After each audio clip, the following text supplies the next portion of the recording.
When you first got into business, what did you think about business that reality changed fast? That I got to make my own schedule and have a lot of time off. That's definitely not the way business owning works, is it? It's not. I work more hours than ever.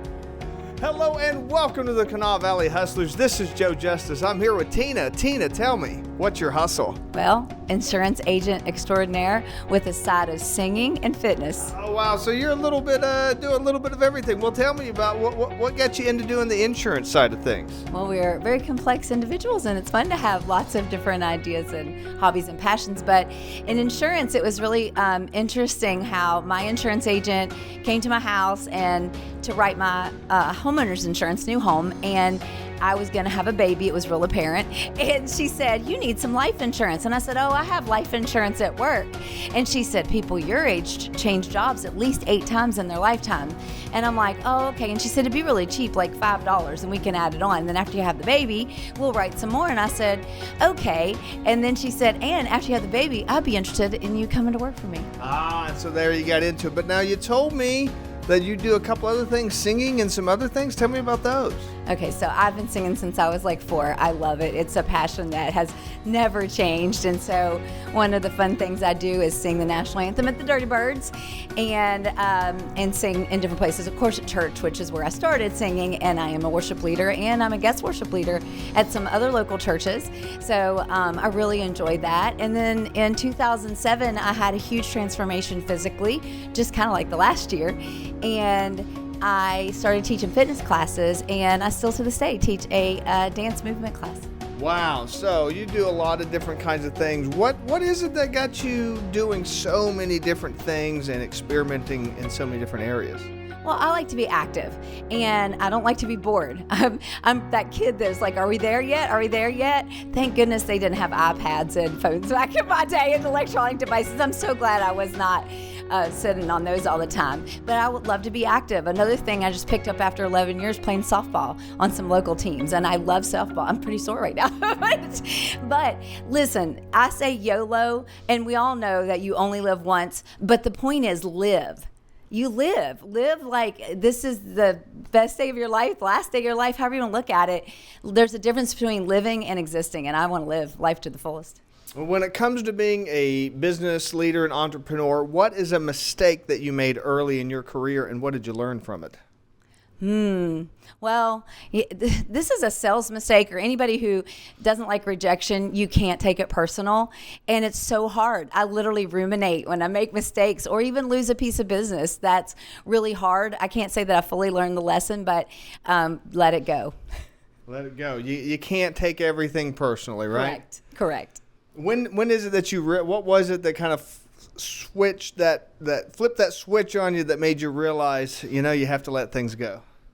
I mean, I'm still learning the lesson, but I'm just saying it's a good lesson. So you're still telling yourself that, right? Yes, yeah. It's weird. Some things it's easier for me to let go than others, especially when it's a relationship. I believe that my business is a relationship with people, and it's about building and helping others, because they say if you help enough other people, then you get what you want too. So, I mean, it makes everybody happy. And so when I've really put myself all out on the line, it just feels personal. So I have to say it's not.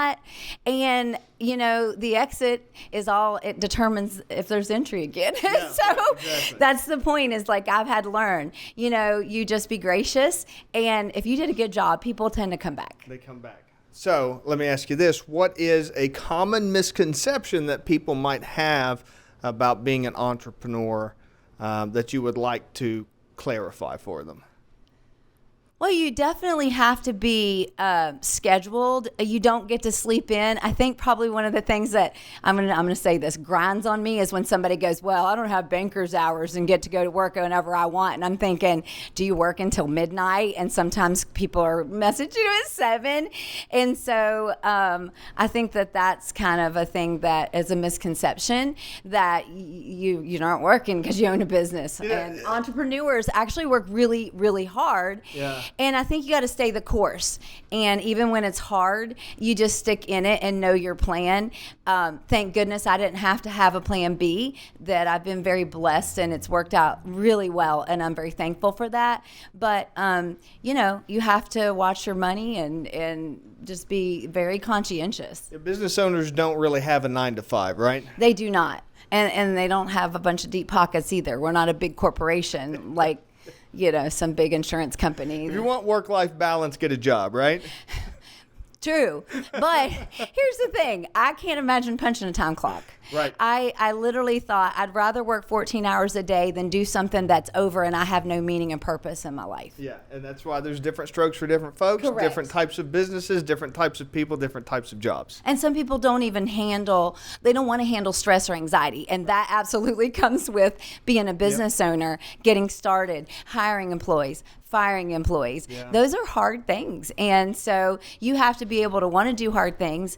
And I respect people who know their boundaries and say, hey, I like doing this work and this is what I do. Yeah. But tell me, what kind of challenges are you seeing today that you are working around? Well, in our industry specifically, online.